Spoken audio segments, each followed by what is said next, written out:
Now, well over 60, Leonardo was tired. He had just endured the most frustrating period in his life. So when in 1516 the King of France invited him to join his court in the Loire Valley, Leonardo seized the opportunity. He probably knew he would never see Italy again. The king delighted in having such a brilliant mind in his midst. Very often the king will knock at the door at any time of day or night to ask him something.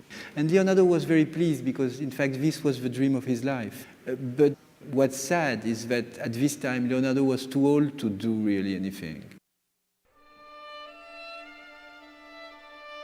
After he arrived in France around 1518, Leonardo is reported to have suffered a stroke.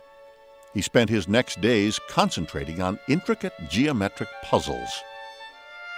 In April 1519, a few days after his 67th birthday, Leonardo summoned a notary to write his will.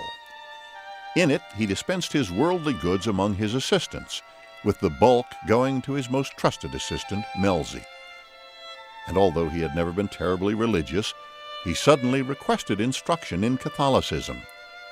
After shedding a storm of tears, he confessed his sins.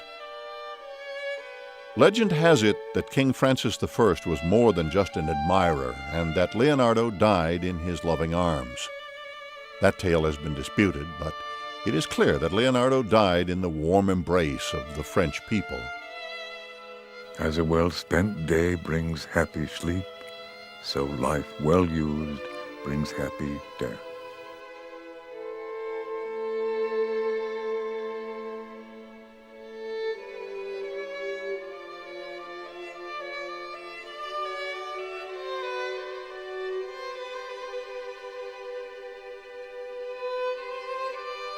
$28 million.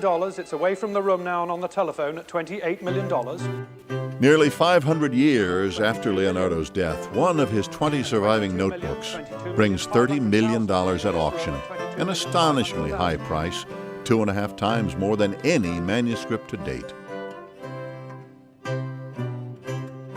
What is it about Leonardo that fascinates us so? From his backwards writing to the dissections by candlelight to his strangely captivating paintings, he seems to be some sort of Renaissance black magician. Yet the more we know, the more we can see he was not some futuristic sorcerer, rather a very gifted man living in extraordinary times. Leonardo was a man of his own time. He was the most remarkable man of his own time. And the fact that he was an expert on perspective or on anatomy or botany or biology, these are all studies that other people were doing too. He was so remarkable that he did all of them, that was unusual, and that he did things very, very well. He's very, very complex and very unlike a modern thinker. Leonardo's advancements in the portrayal of perspective and emotion in painting were revolutionary, but to a large degree he was embellishing what had already been done by others.